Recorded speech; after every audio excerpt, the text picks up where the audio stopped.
if you're going to only get $7,000 for that $10,000 note, are you going to sell a car for $10,000? I wouldn't be able to. You'd have to sell it for what, 13, right? So yeah, in order to do that in a compliant way, if I'm a seller, is that I can't change the price of the car for one person as opposed to another depending on their credit, right? So I can't, whatever I sell that car for, I sell that car for.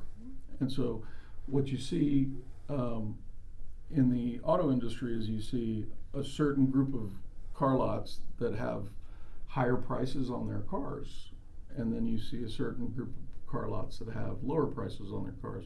And the ones that have, sometimes higher prices, they are basically just trying to sell to subprime buyers. Because they'll drop the price of the car if the person has better credit, but at least then it's always the higher end. If they're operating in a compliant way, they won't.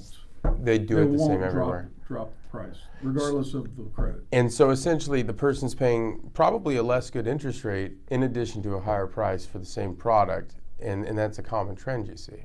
Yeah. And so